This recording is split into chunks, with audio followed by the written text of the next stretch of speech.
as we all know, just like with any body system, the GI can malfunction, right? Anorexia is a lack of desire to eat despite physiologic stimuli that would normally produce hunger. It's thought to be a psychological disorder. A related one is bulimia, okay, which is binge purge, okay. All right, so let's write both of those up there. Bulimia, okay, or binge purge,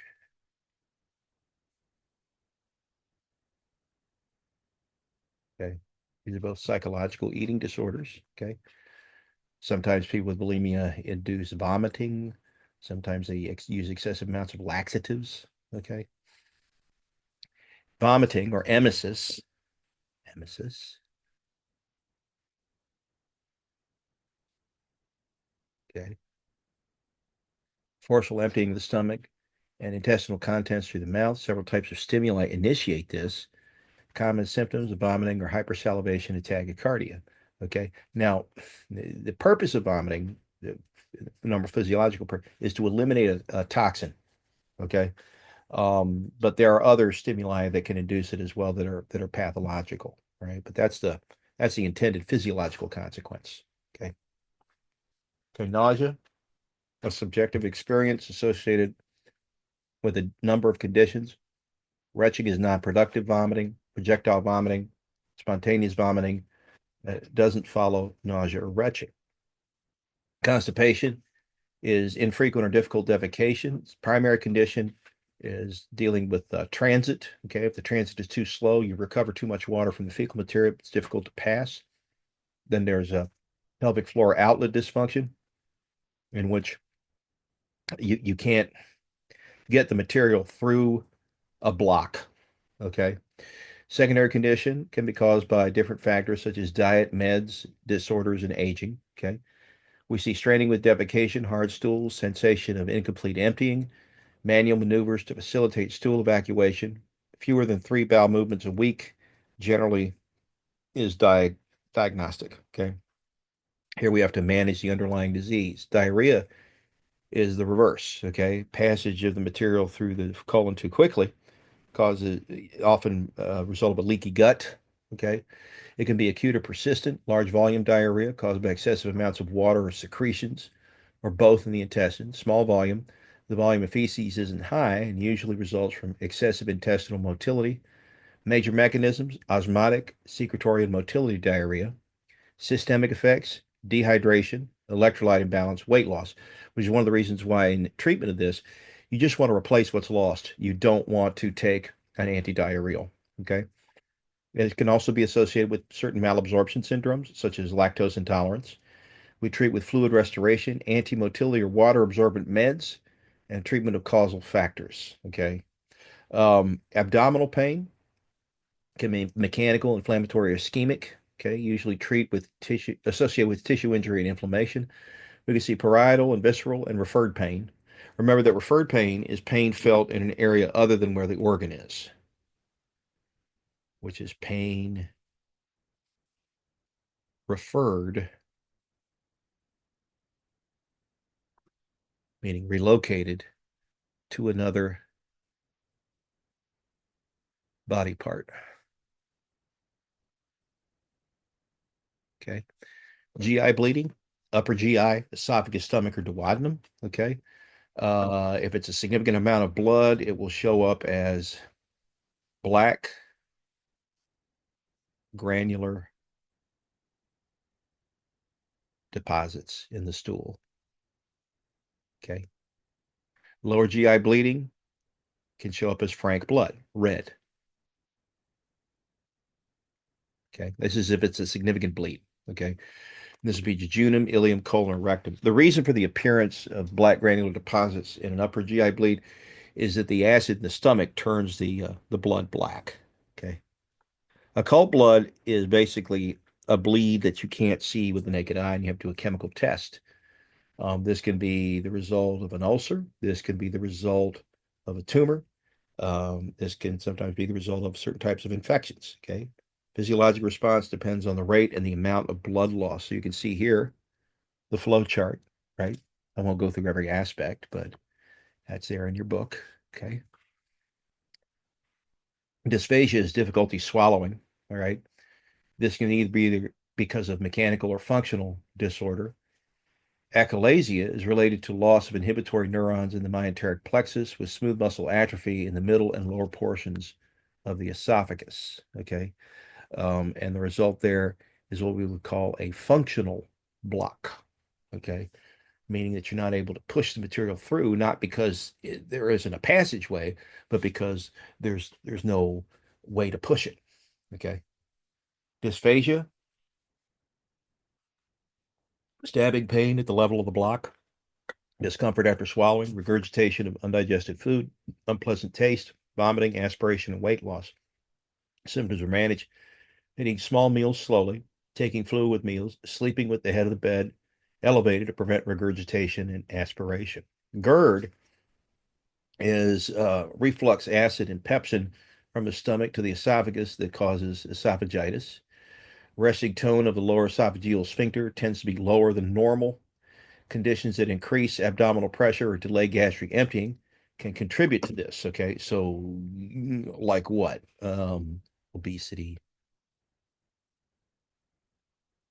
pregnancy, age, just a few. Okay, what do we see? Heartburn, acid reflux, dysphagia, chronic cough, asthma, laryngitis, upper abdominal pain within an hour of bleeding, of eating, sorry.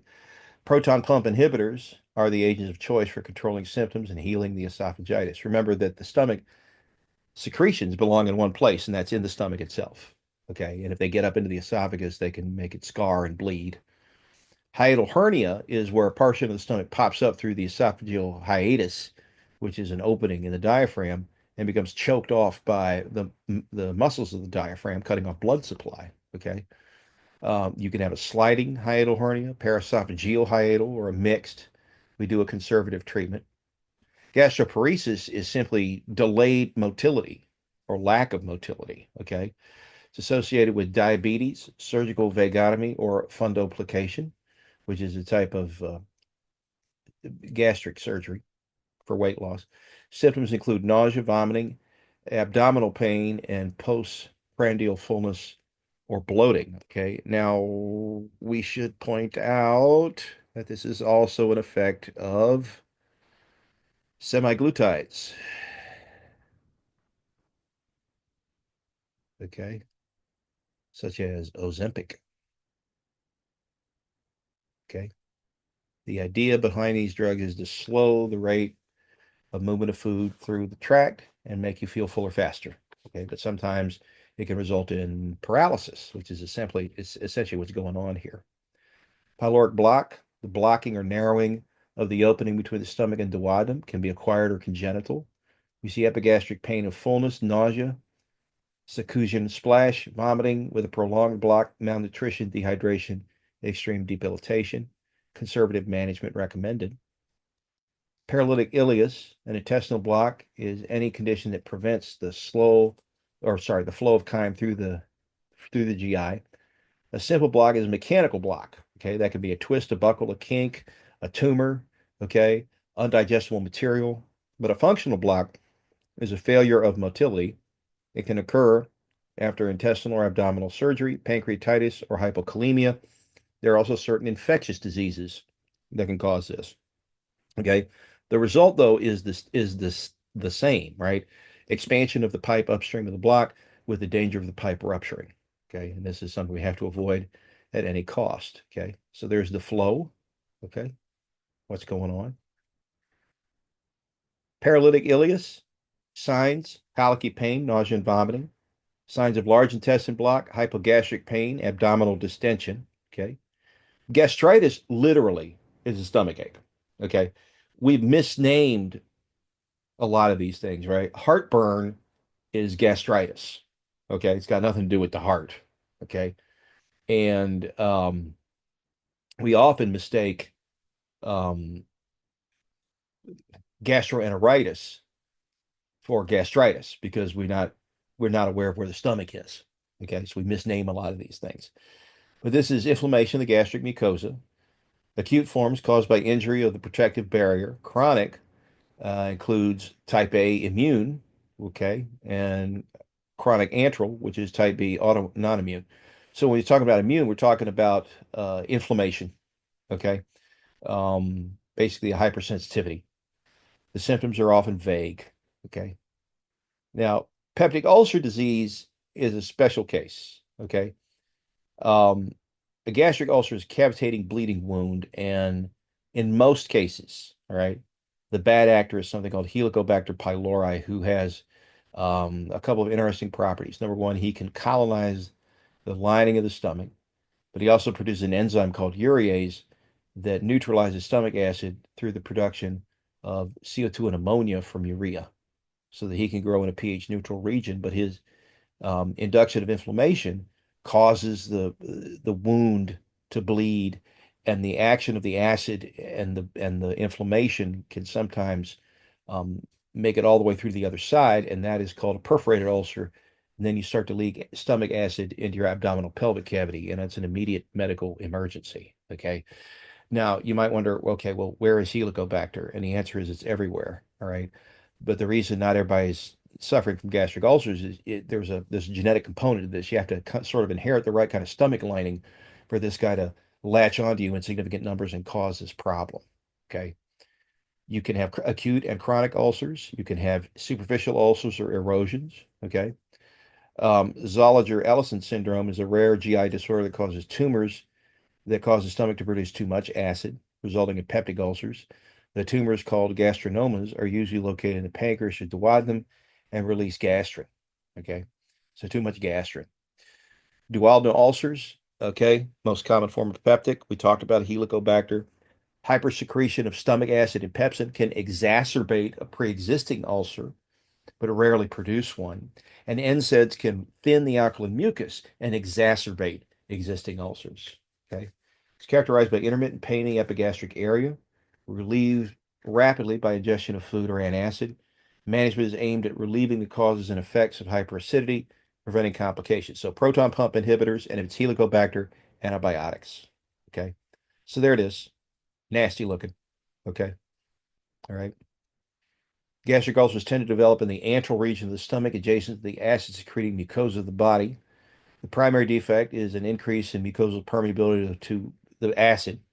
Gastric secretion tends to be normal or less than normal. Manifestations and treatment are similar to duodenal ulcers, except that food causes pain. So you can see here the flow chart. Okay. Stress-related mucosal disease is an acute form of peptic ulcer that's related to severe illness or major trauma.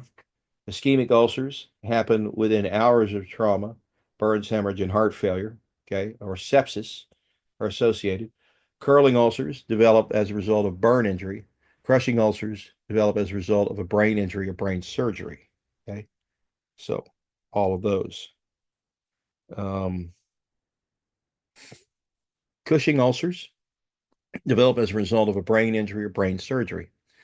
What do we do? Most common indications are recurrent or uncontrolled bleeding and perforation of the stomach or duodenum. Objectives are to reduce stimuli for acid secretion, reduce the number of acid secreting cells in the stomach, and correct complications of ulcer disease. Okay. Other problems with GI function: dumping syndrome, which is often a result of things like lap band surgery, where the stomach throws too much chyme into the duodenum all at once. Alkaline reflux gastritis, afferent loop block, diarrhea, weight loss, anemia, bone and mineral disorders. Okay. Malabsorption syndromes, maldigestion, failure of the chemical process of digestion, malabsorption, failure of the intestinal mucosa to absorb digested nutrients. These frequently occur together. Lactase deficiency, inability to break down lactose from dairy, causes it to get into the large intestine where the GI bacteria overgrow and produce gas, pain, and distension. Okay, as well as osmotic diarrhea. Okay, this again is an inherited disorder. Okay, pancreatic exocrine insufficiency, insufficient pancreatic enzyme production. Lipase, amylase, trypsin, and chymotrypsin aren't made in appropriate amounts.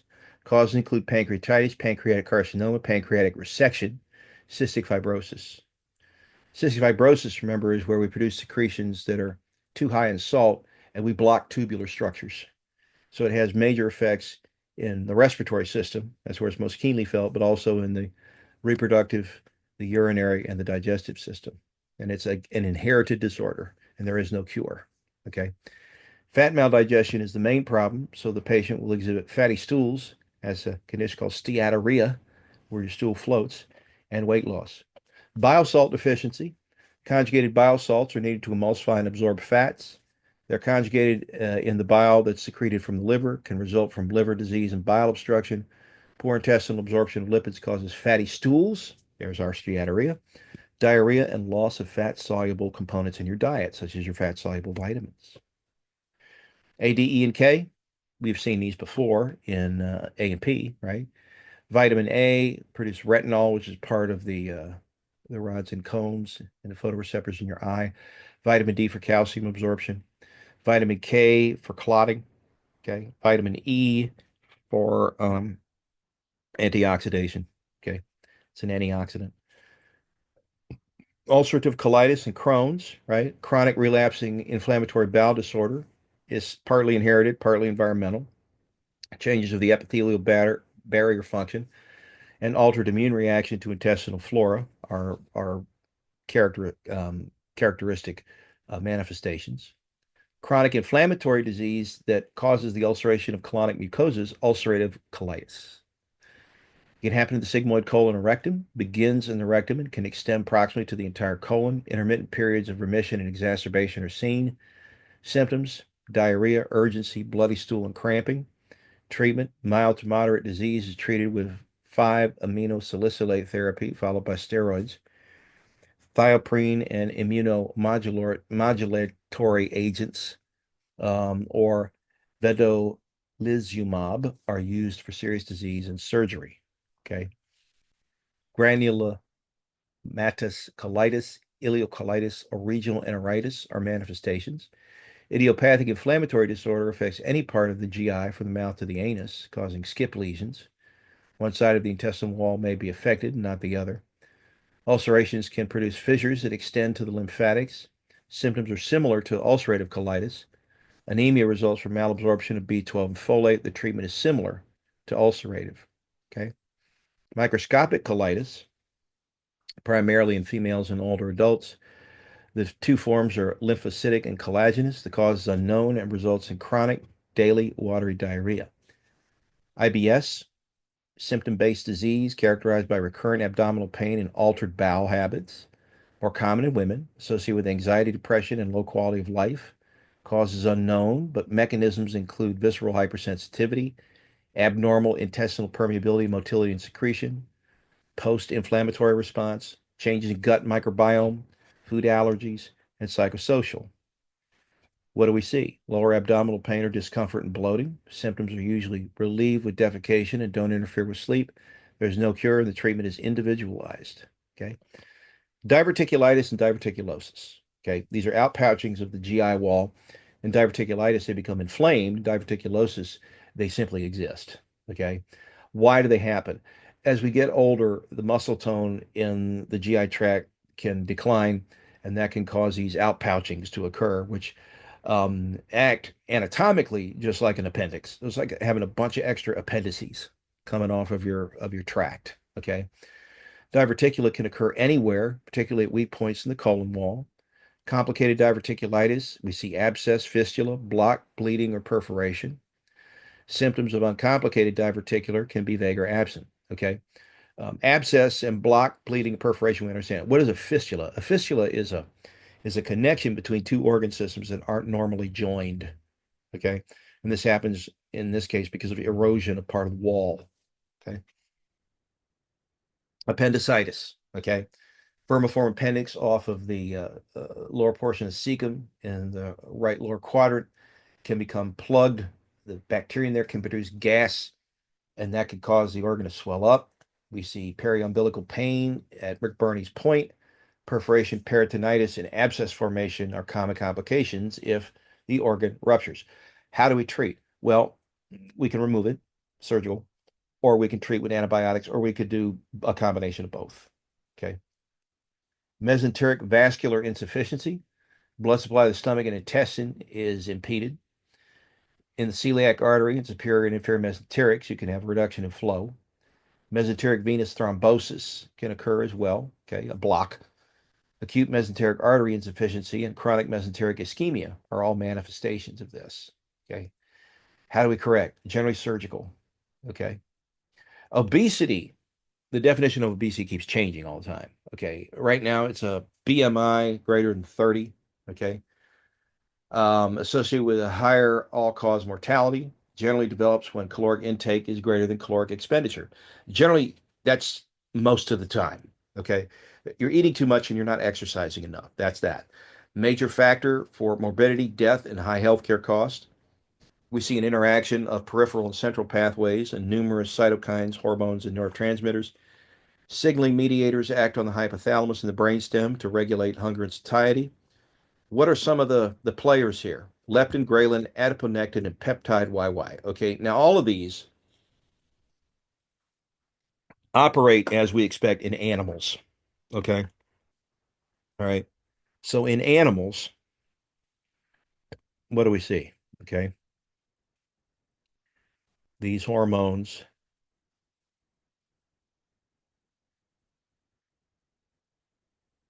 control feeding. Okay, but an animal eats for different reasons, sometimes eats for different reasons than we eat. Okay, animals generally eat because they are hungry. Okay, and all of these have an impact on hunger. All right, but humans eat from hunger, but they also eat for emotional reasons.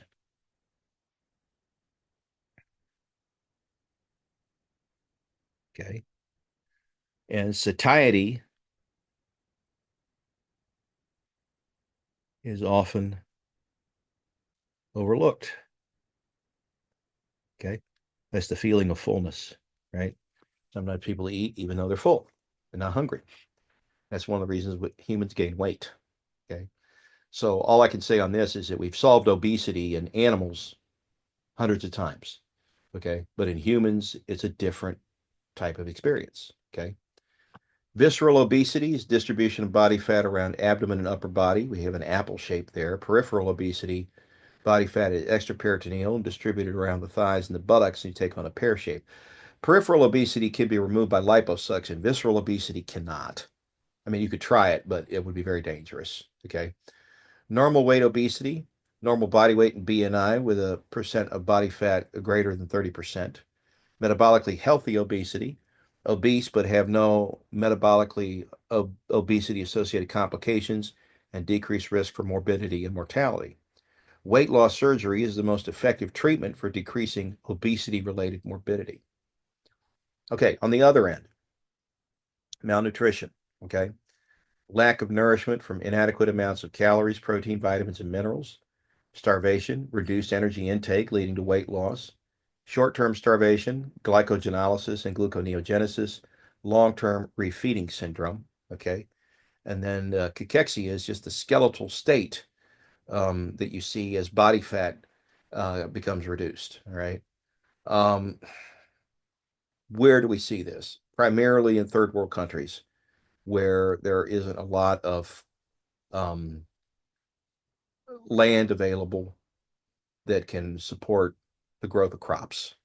Okay. Um, we also see it in underdeveloped nations where they simply don't grow crops sufficiently to feed their population. Okay. Um, Often a lot of these diets are poor in protein. Okay. And that leads to conditions like kwashiorkor, okay, where you see thinning of the muscle and distension of the abdomen, all right, because you need to eat protein to make protein, okay. Portal hypertension, one of the liver disorders, abnormally high blood pressure in portal venous system caused by resistance to portal blood flow. There's different types, intrahepatic and posthepatic. You could have varices that result from this, bulging veins in the lower esophagus, the stomach, abdominal wall, and the rectum, okay, because of the back pressure. Splenomegaly, okay, can accompany this. Hepatopulmonary and portopulmonary syndrome can do this. Remember that the spleen is just lateral to the pancreas behind the stomach and is a blood reservoir. Okay. Receive blood from the splenic artery and then is drained by the splenic vein, which empties into the hepatic portal vein. All right. Vomiting of blood from bleeding esophageal varices is a common clinical manifestation. Hepatopulmonary syndrome is a serious condition that affects the lungs of people with advanced liver disease caused by vasodilation in the lungs, which makes it hard for red blood cells to take in oxygen. The lungs then can't then send enough oxygen to the body, which leads to low oxygen levels in the blood. Dilation of pulmonary vasculature leads to reduced transit time for blood cells and a large amount of blood passing through the pulmonary vasculature without undergoing gas exchange. POPH is a type of PAH associated with portal hypertension. The proposed pathology includes hyperdynamic pulmonary circulation leading to shear stress of pulmonary vasculature, causing obstructive vasculopathy and increased pulmonary resistance. And so that's what causes problems with the blood flow through the lungs. Okay. Right, so you can see different types. Okay. There are different varices and where they occur. Okay. Bulging veins, generally because of weakened walls and or back pressure. Okay. Ascites, accumulation of fluid in the peritoneum. Most common cause is cirrhosis. It's development associated with portal hypertension, decreased synthesis of albumin by the liver, splanchnic vasodilation, renal sodium and water retention. A 25% mortality in 1 year if associated with cirrhosis, causes abdominal distension and an increased abdominal girth and weight gain. We can treat with paracentesis, drain off the fluid. Okay. So what's happening here is that you're not making enough albumin, either because you're not eating protein or your liver is so screwed up that it can't make the albumin. All right. And the result then is that we lose the osmotic battle and we start to lose fluid to these other spaces and how the blood supply. And that's why hypotension is also associated with this. Okay. Hepatic encephalopathy is a neurologic syndrome of impaired behavioral, cognitive, and motor function. Condition develops rapidly during fulminant hepatitis or slowly over the course of many years because of liver disease. Cells in the nervous system are vulnerable to neurotoxins absorbed from the GI tract that, because of liver dysfunction, circulate to the brain. We see changes in personality, memory loss, irritability, disinhibition, lethargy, and sleep disturbance, and later confusion, disorientation to time and space, flapping tremor of the hands, slow speech, bradykinesia, stupor, convulsions, and coma. Okay. Something else that we're going to see is dementia.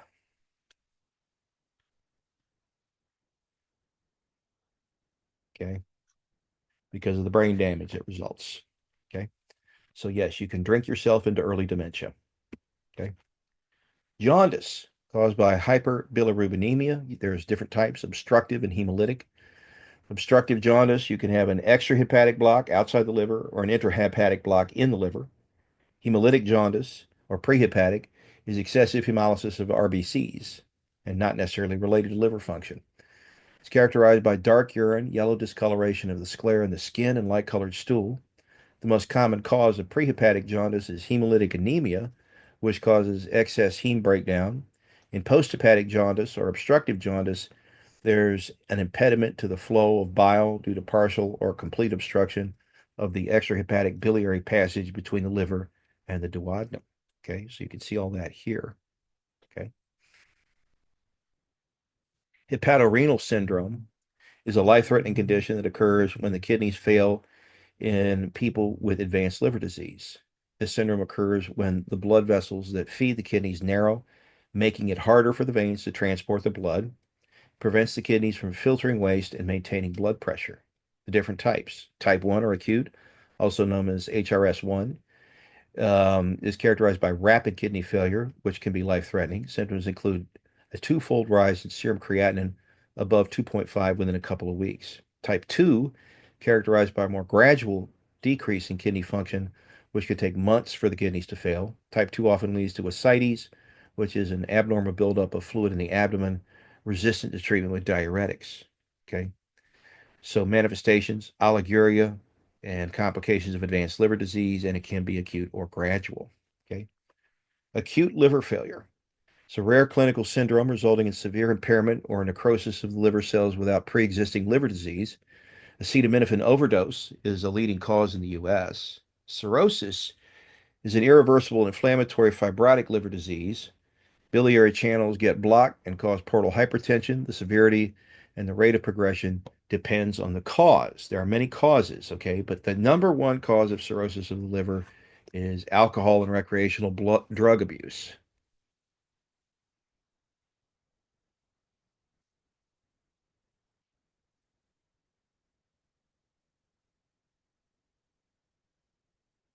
Okay. And basically, what that does, that scars your liver. Okay. You inflame it, you scar it, parts of it die. Okay. And then here comes everything else, right? Portal hypertension, problems with bilirubin processing, jaundice. Okay. Pain, fever, nausea, vomiting, fatigue, that we expect all of that. Okay. Ascites, splenomegaly, anemia, thrombocytopenia, varices. Okay. Because of the hypertension. Okay. What else? Decreased hormone metabolism, increased androgen and estrogen, calling gynecomastia, that's breast growth, loss of body hair, menstrual dysfunction, spider angioma, pulmonary erythema, increased antidiuretic hormone production and aldosterone, and edema. Okay, so you're retaining more fluid, right? We see decreased metabolism of proteins, carbs, and fats, and hypoglycemia, decreased plasma protein, resulting in ascites and edema. Okay, and that's why, again, we see that up here, we see that over here. Okay, so not a surprise, right? Your blood is not holding onto its fluid volume because the albumin is not being made. Okay. Biochemical alterations, high AST and ALT, elevated bilirubin, low serum albumin, prolonged prothrombin time, elevated alkaline phosphatase. Okay. Liver cells are dying. Okay. This is why all of this is happening. Right. Then we get liver failure, hepatorenal failure, hepatic encephalopathy, hepatic coma, and death. Okay. So it's not a pretty picture. Alcoholic liver disease is related to the toxic effects of alcohol and coexisting liver disease. You can have an alcoholic fatty liver, steatohepatitis, cirrhosis. You see anorexia, nausea, jaundice, and edema that develops with advanced fatty infiltration or the onset of alcoholic steatohepatitis. Non-alcoholic fatty liver disease is an infiltration of hepatocytes with fat occurring in the absence of alcohol intake. It can progress to non-alcoholic steatohepatitis, which can progress to cirrhosis and end-stage liver disease. Okay. Biliary cirrhosis, damage and inflammation leading to cirrhosis beginning in the bile canaliculi and the ducts. There's two types. Primary, also called PBC, caused by an autoimmune disease that destroys bile ducts in the liver. PBC mainly hits women between the ages of 5 and 70. And there's secondary, caused by prolonged obstruction, narrowing, or closure of the bile duct. As an example, a tumor can cause this type of cirrhosis. Okay, so let's look at viral hepatitis here and get a better understanding of it.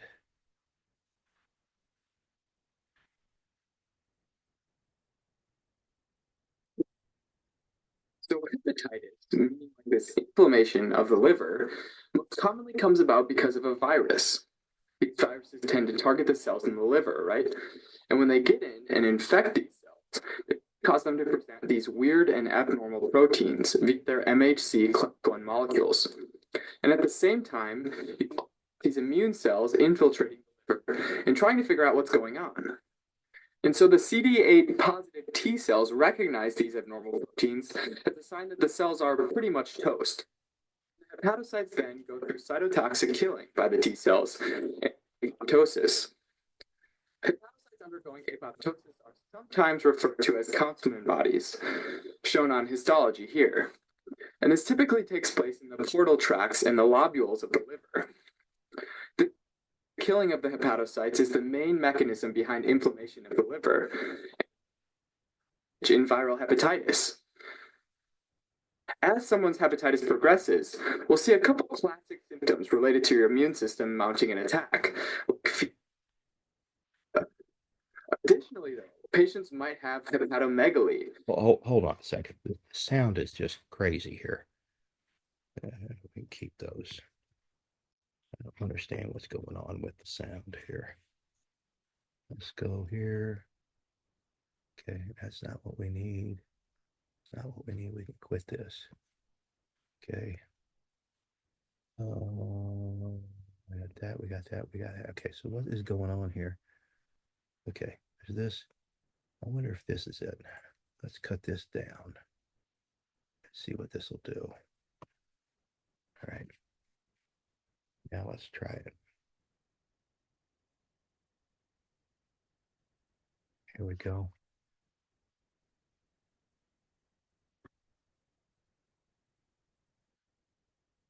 So hepatitis, meaning like this inflammation of the liver. There we go. That's better.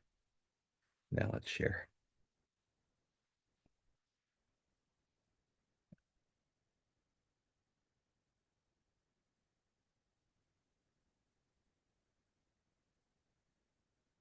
So hepatitis, meaning like this inflammation of the liver, most commonly comes about because of a virus. These viruses tend to target the cells in the liver, right? And when they get in and infect these cells, they tend to cause them to present these weird and abnormal proteins via their MHC class 1 molecules. And at the same time, you've also got these immune cells infiltrating the liver and trying to figure out what's going on. And so the CD8 positive T cells recognize these abnormal proteins as a sign that the cells are pretty much toast. And the hepatocytes then go through cytotoxic killing by the T cells and apoptosis. Hepatocytes undergoing apoptosis are sometimes referred to as Councilman bodies, shown on histology here. And this typically takes place in the portal tracts and the lobules of the liver.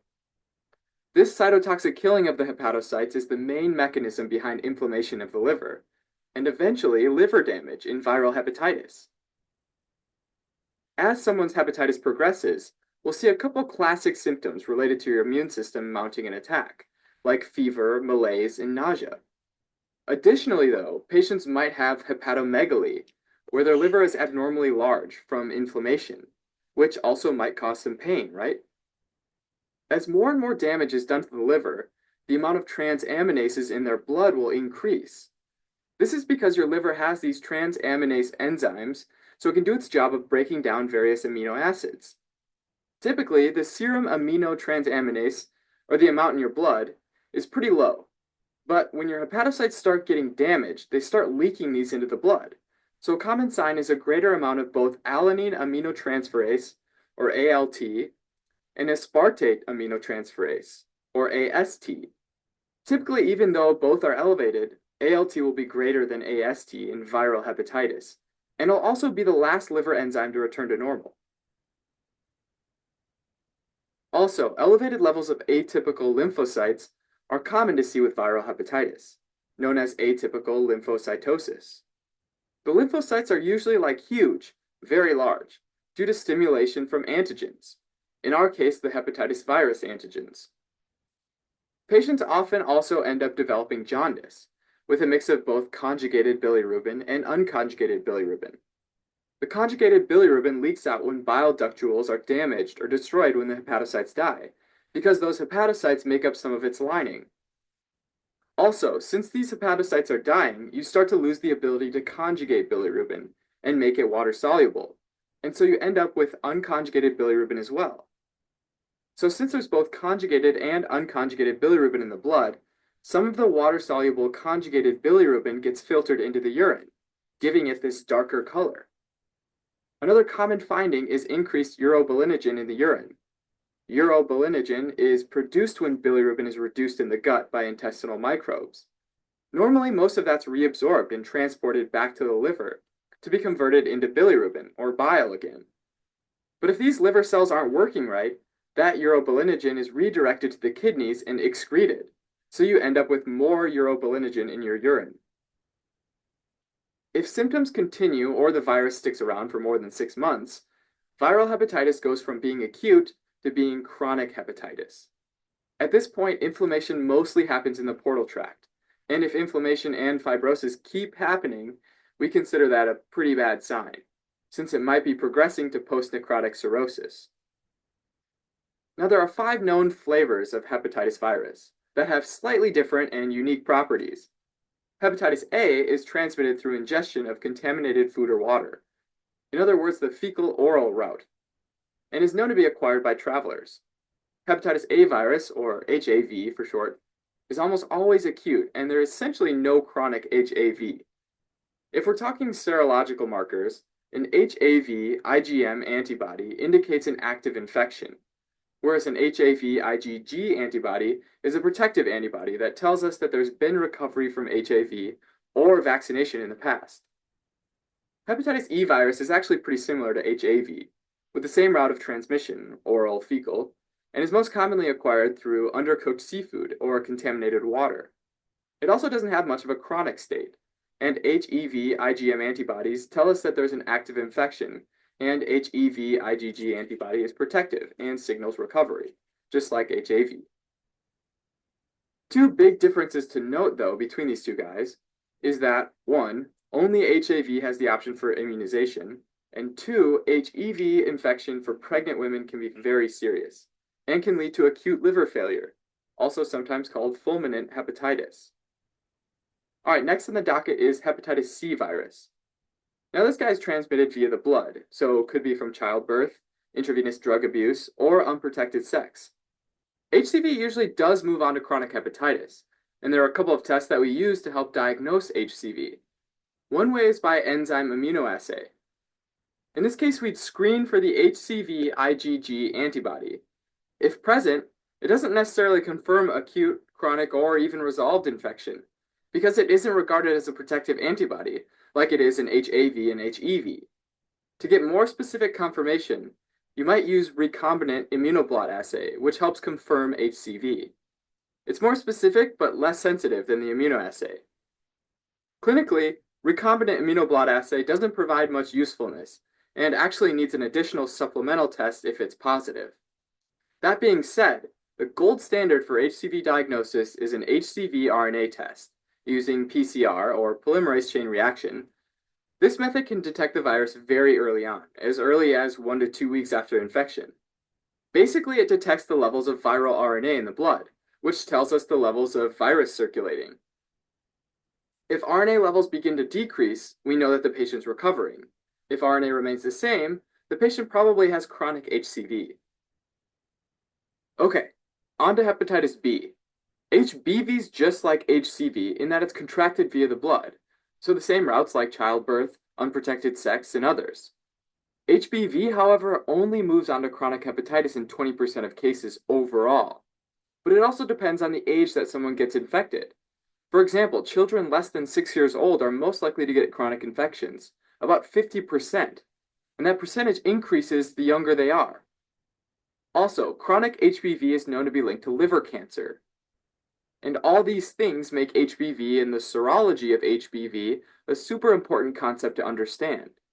And kind of like hepatitis C, we can use a variety of testing methods, like PCR, to look for certain markers, especially the HBV antigens.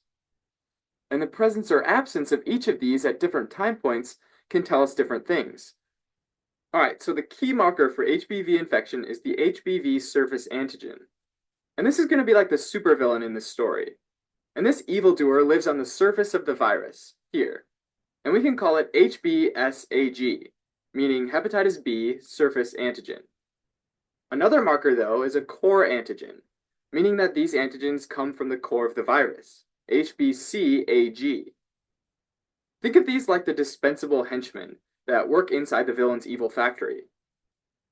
Finally, there's this other antigen called the E antigen, which is secreted by infected cells, and so is this marker of active infection. These are like the byproducts of the factory, and along with viral DNA, they tell us that it's replicating and infecting. Alright, so at the onset of infection, during the acute phase, our surface antigen supervillain will definitely be present and will come up positive, and its factory will be pumping out both viral DNA and E antigen. At this point, the immune system produces IgM antibodies against the core antigens, against the henchmen. So think of these like your basic police force that work against the core henchmen. These antibodies hack away at the core antigens and they really try their hardest. But in order to actually defeat this villain, this virus, you need to go for the supervillain, right? The surface antigen. So we need a superhero to go after it. So in this story, the IgG antibody for the surface antigen is our superhero. At this point, the host enters this spooky phase called the window, where neither the supervillain nor the superhero can be detected because they're both so low.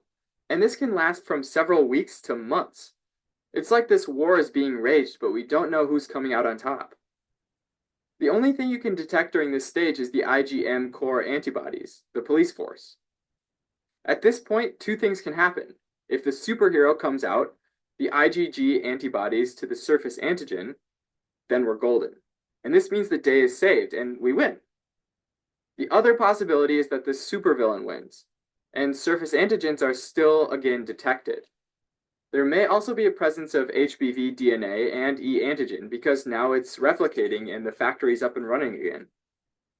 The main point, though, is that there will not be any IgG for surface antigens, our superhero. Regardless of who wins, the IgM antibodies, the police force, will be promoted to IgG by about 6 months' time. But this does not mean that the host is protected. So it's important to note that we need this surface IgG superhero to win, but we can have core IgG antibodies and still lose. If the battle's lost, the host transitions into chronic viral hepatitis, defined by it continuing after 6 months. When chronic, the host could present as sort of healthy, and will likely have the presence of surface antigen, core antibody, and no DNA or E antigen, basically saying that the supervillain's there, it's just not replicating. And at this point, the host is contagious, but there's lower risk. The other option is that they're infective, meaning the whole villain force is active, along with an overwhelmed police force. This state increases the risk for post-necrotic cirrhosis and hepatocellular carcinoma.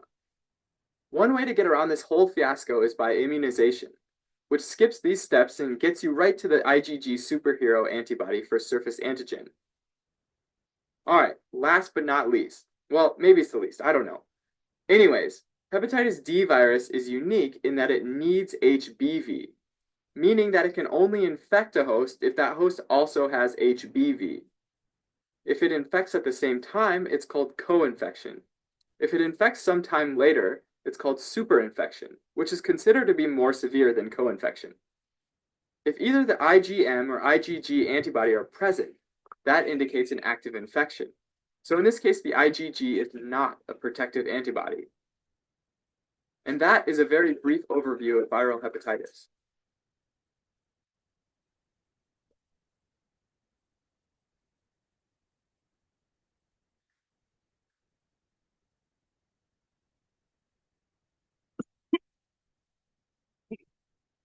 Okay. Gallbladder disorders. Cholecystitis is a common cause of gallbladder problems, while cholelithiasis is gallstone formation. Risks: obesity, middle-aged female, oral contraceptives, rapid weight loss, Native American ancestry, gallbladder, pancreas, or ileal disease. Gallstones are formed from impaired metabolism of cholesterol, bilirubin, and bile acid. The type depends on chemical composition. Cholesterol is formed from bile that's supersaturated cholesterol and produced by the liver. It has pigmented brown, formed by calcium bilirubinate and fatty acid soaps that bind with calcium. Black, composed of calcium bilirubinate and mucin glycoproteins associated with chronic liver disease and hemolytic disease. Symptoms are often asymptomatic or vague. We see epigastric and right hypochondriac pain, and we see an intolerance to fatty foods, which isn't surprising since we're not getting bile into the small intestine. Cholecystitis is always caused by gallstone lodged in the cystic duct. The pain is similar to that caused by gallstones. You see fever, leukocytosis, rebound tenderness, and abdominal muscle guarding as common findings. Now, the danger, of course, here is that the gallbladder could blow. All right. And if we do that, now we've broken contain between the GI and the abdominal pelvic cavity again. Okay. Pancreatitis is an inflammation of the pancreas, develops because of a block to the outflow of pancreatic digestive enzymes caused by gallstones. Okay. Usually. All right. And the danger, of course, with this, okay, is that the pancreas could end up digesting itself, right? Acute is usually mild and resolves spontaneously, can result from direct cellular injury, from alcohol, drugs, or viral infection. The main thing we see is epigastric or mid-abdominal constant pain, chronic pancreatitis, the process of progressive fibrotic destruction of the pancreas related to chronic alcohol abuse. Continuous or intermittent abdominal pain and weight loss are common. The risk factor for pancreatic cancer. Okay. The esophagus can be subjected to squamous cell carcinoma, adenocarcinoma. Risk factors: chronic alcohol use combined with smoking or chewing tobacco. The reason for this is that the alcohol helps the carcinogens from the chewing tobacco or the smoking to more easily access the cells. Okay. Hot and irritant drinks, food containing nitrosamines and achalasia. Okay. Frequent symptoms are chest pain and dysphagia. Stomach, associated with atrophic gastritis and helicobacter, which we've discussed. Sporadic and associated with eating heavily salted and preserved foods, low intake of fruits and vegetables, and use of tobacco and alcohol. Vague symptoms early, such as loss of appetite, malaise, and indigestion. Later symptoms of unexplained weight loss, upper abdominal pain, vomiting, change in bowel habits, and anemia. Colon and rectum. Most of these problems are associated with sporadic or associated with family history of colorectal cancer caused by multiple gene changes and environmental interaction, familial adenomatous polypsis, hereditary non-polypsis, colorectal polyps, neoplastic polyps. Polyp is basically a tumor. Okay. Symptoms depend on location, size, shape, and lesion, and are often silent in the early stages. That's why I want you to get your screenings done on a regular basis. Okay. You can see the percentages and where they hit in the panel to the right. Okay. Your liver. Okay. Cancer is usually caused by metastatic spread from primary site other location in the body. Hepatocellular carcinoma usually is asymptomatic. Cholangiocellular carcinoma commonly presents insidiously as pain, loss of appetite, weight loss, and gradual jaundice. CCAs are aggressive malignancies that display features of biliary differentiation.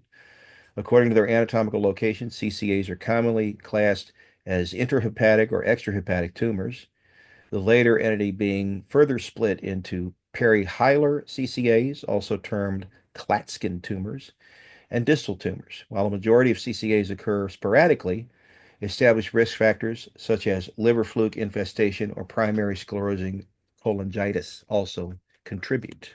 Okay. Gallbladder cancer, usually from metastasis. Chronic inflammation can trigger dysplasia, progress to metaplasia. Early stages are asymptomatic. It's usually caught in the later stages. Okay. The pancreas can suffer from ductal adenocarcinoma, pancreatic tumors from metaplastic exocrines in the ducts. Chronic pancreatitis and inflammatory cytokines support tumor growth. When symptoms occur, there's usually a malignant transformation. Basically, what we're saying with pancreatic cancer is the reason it's often so devastating is because by the time we diagnose it, it has already spread. Okay, because it can be asymptomatic for so long, right? You can get by without your pancreas. That's not the problem. The problem is the fact that this has been developing and has now launched itself all over the body by the time we realize that there's a problem. Okay.